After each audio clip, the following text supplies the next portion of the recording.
When you hear the word retirement, what comes into your mind? Do you have a plan to retire? Do you know at what age do you want to retire? Do you have a financial goal to be able to retire? Today we're going to talk about retirement after the intro.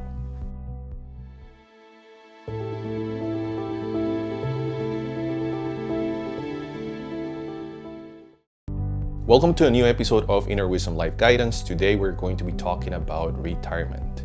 Before I start, just a disclaimer. What I'm going to share with you today might challenge your beliefs and you might feel triggered. If that happens, I would like you to first remember that that's not my intention. And also, I would like you to remember, as we have discussed by reading the 4 agreements, that what's happening here is that I might be challenging some of your beliefs. And remember that we have these beliefs that we protect, that we feel safe about them. So take a look at if there's something that I say that makes you feel a little bit strange. Think about, okay, what is this belief that I have? Why do I feel in this way? And why do I believe in it? That's very important.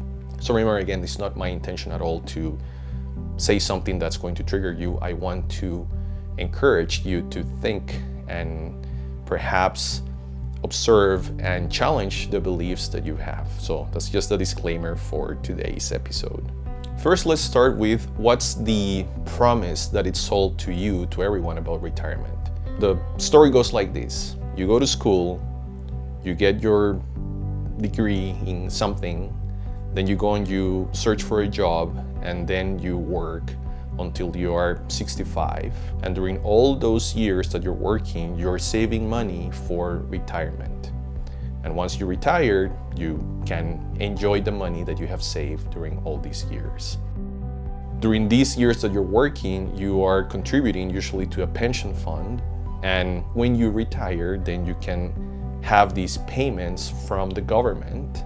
And also potentially, you have been saving money that you have invested, let's say in the stock market. And at the end of your career, when you retire, you can start liquidating those assets, and then you have additional income besides the pension that you can use for your years after you're not working anymore. So that's kind of the promise, right? Now, there are 3 main cases of this classical idea of retirement that I'm going to talk about. The first case is, okay, you get to your retirement age, and what you are supposed to do is travel and drink. That's it. So you're 65, you have your money, and you have now to travel around the world, and you have to enjoy life, and all you do again is travel and drinking. That's perhaps not everyone has this idea, but this is a very popular concept of what retirement looks like. What happens when you have this belief, and that's your expectation, is that you don't have a productive life. You're just trying to enjoy life by doing these things that were promised to you, that were explained to you that you were supposed to do after you retire. And let me tell you, if all you're doing is trying to travel and drink and watch TV, that's going to get old very quickly. You're not going to have a real purpose in life, as I said before. In a certain way, I'll say that life loses its meaning. And something I would like you to think about right now. If your life is just, travel, kind of drinking, watching TV, that's what you're doing constantly. Are you actually alive? Are you living? Are you alive or are you living? And this is why I believe it's so important to just keep in mind this first case that I'm talking about. I want you to keep in mind the importance of having a meaningful life, having some sort of purpose in your life. So anyways, that's the first case of retirement. The second case of retirement is, okay, you have all these plans. Okay, when I retire, I'm going to do A, B, C, and D, whatever that is. And you're going to do that with your spouse. And then there are health issues, or one of the spouses dies, and all the plans that you had, you can't do them. Or maybe, let's say, you are not as mobile anymore, when I said health issues, for example.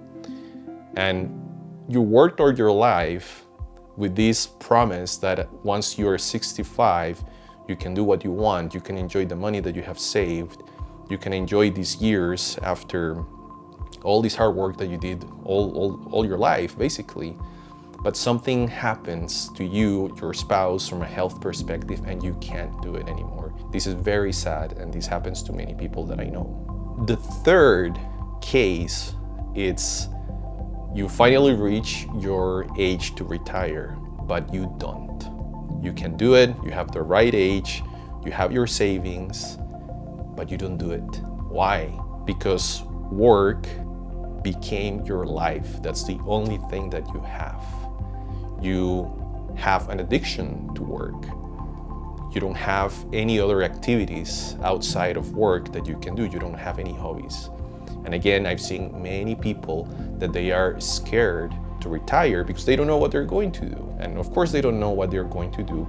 They didn't cultivate any other activities outside work. Work became their life. So that's the third case for retirement that I was going to discuss today. Now, with that said, there's a fourth one. This fourth case is when you retire and perhaps you don't have enough money to do anything, you can't travel. And yeah, all you do is, you wake up, you eat, you watch TV, maybe you run some errands, but you're really not doing anything meaningful. As I said before, there is no real purpose or meaning in your life. And that it's extremely critical because the quality of your years after you retire is just going to be bad. You have to do something that's going to keep you active. You have to do something that's going to keep you productive. You have to do something that's going to make you feel happy. Before I talk about what I believe retirement should look like, there's one more thing that I believe is important to think about. And it's this idea of saving money and putting it in a pension fund and believing that at the end of your career, when you retire, you're going to have access to this money, to this fund that you have been contributing to all your life. They tell you that you shouldn't touch that money, whether if it's in Canada an RRSP or in the US 401k, I think. You don't touch that money until you retire. And then when you retire, you start cashing it out because now you're going to be taxed at a lower bracket because of your age and because you don't have income and so on. But there's factors that I want you to consider about this idea. The first one is, let's assume that you did a good job investing your money and it grew in value. You're still going to be taxed. It doesn't matter. There's always going to be taxes, and we don't know what those taxes are going to look like when you are able to retire. So that's the first thing that I believe you should consider. The second thing that I would like to consider here is, are you actually going to be able to withdraw that money? Because we don't know what's going to happen with the economy. Okay, the older you are right now, the closer you are to retirement, most likely it's a safe bet to say that you're going to have access to those funds. But depending on how the economy evolves in the next years for people that are younger, there could be a situation where the government actually needs your money and you are not able to touch it, or it's going to be less, or you need to retire at a later age. That could happen, right? So again, it's something just to consider. I'm not saying that that's going to happen, but it's a possibility. And you can do your own research. As always, please go ahead and do your own research and see what's the likelihood of something like this happening. Has it happened in other countries where people then cannot retire at the age that they wanted and they can enjoy the money that they had?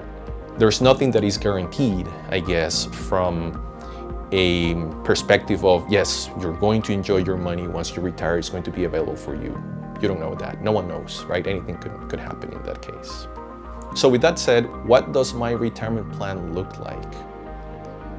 To me, it's investing in assets that are going to provide enough income for me to have a lifestyle where I don't have to work and I can dedicate my time to the things that I like, the things that I love.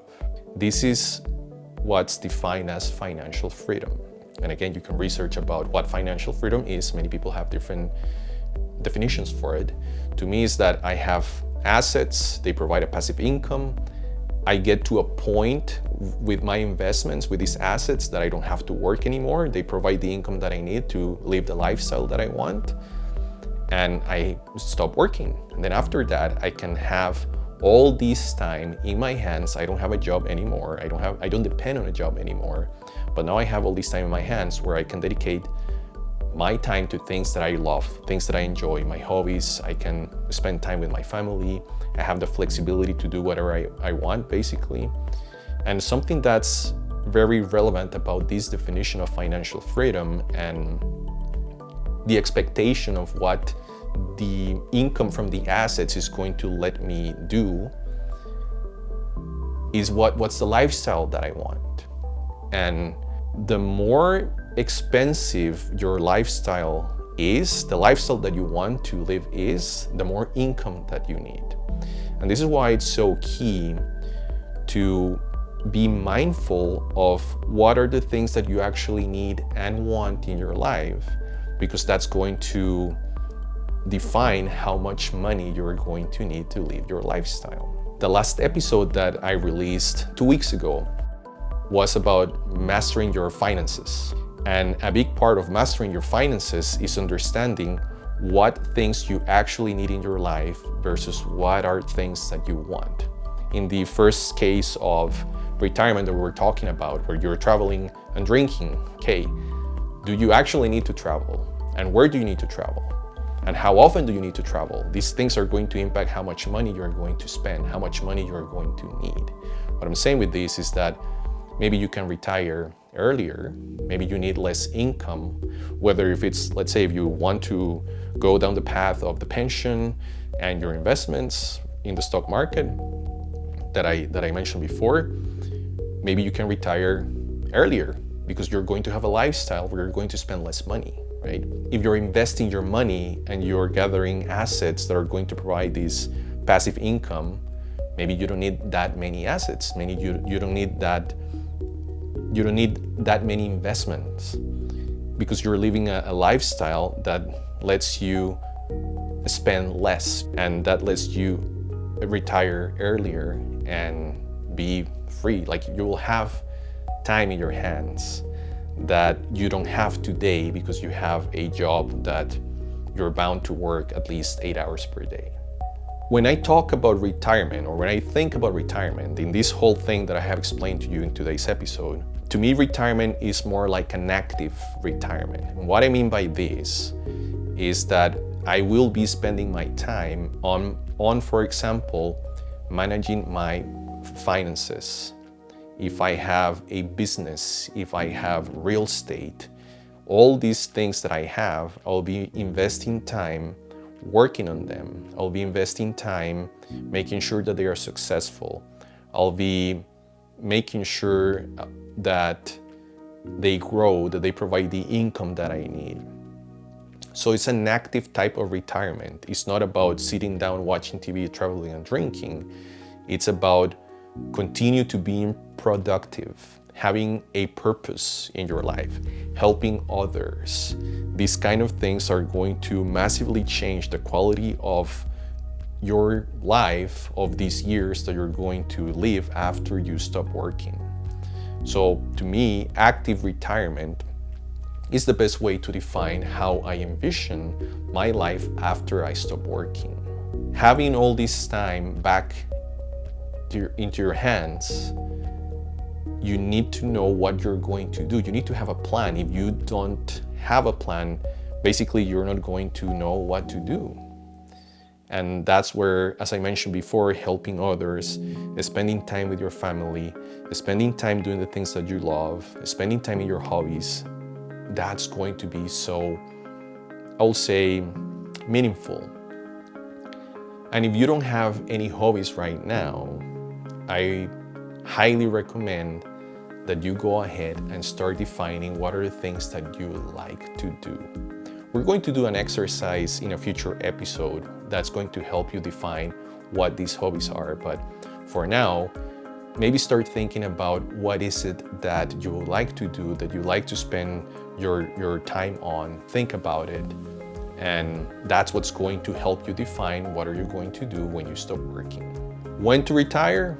my goal, my point of view, is to retire as soon as possible. In fact, I feel that I'm already over time. I wish I could have retired 4 or 5 years ago. And I haven't been able to because I started learning about finances and investments later in my life. And this is very interesting, going back to this promise of what retirement is going to be, getting a job after you graduated from university. Your time is bound to your job. If you invested time, and you invested time getting your degree, whatever you studied, and what I have learned that is very interesting is that if I invested more of my time on understanding finances and investments, most likely I would have been able to retire at least 7 years ago, I think. But it's okay, it doesn't matter. It's my journey, and as part of my journey, there's all these things that I have learned, and I apply them as soon as I learn them. But if you have the chance, if you are still young when you're watching this video, age, let's say it's being young or being old is a state of mind. But what I mean by this is that if you're early in your life, if you're still in university, or if you just start working, the best advice that I can give you is to start learning about finances, start learning about investments, make a plan on what you want to do when you retire, how are you going to get there, at what age you want to retire, what are the activities that you're going to do when you retire, all these things that I talk about today. Think about them now, write them down. And I'll ask you to share them in the comments below. What does your retirement plan looks like? What does retirement look like for you? And I'll be happy to read your comments, and I'll provide my input. If you have any questions, please let me know. If you found this episode helpful, leave me a like. If you have any questions or any comments, please let me know in the comments below. And remember that you can book one-on-one appointments with me. You just have to go to my website, iwlifeguidance.com, and then you can book either a free discovery call or a full 60-minute, 90-minute appointment, whatever it is that you like. Let me know. I'm more than happy to help you in your financial journey. And something else that I was going to remind you of, check my previous episode on mastering your finances. I think it's a key episode to understand and watch before you start thinking about what your retirement is going to look like. With that, my friends, I'll see you in our next episode. Bye for now.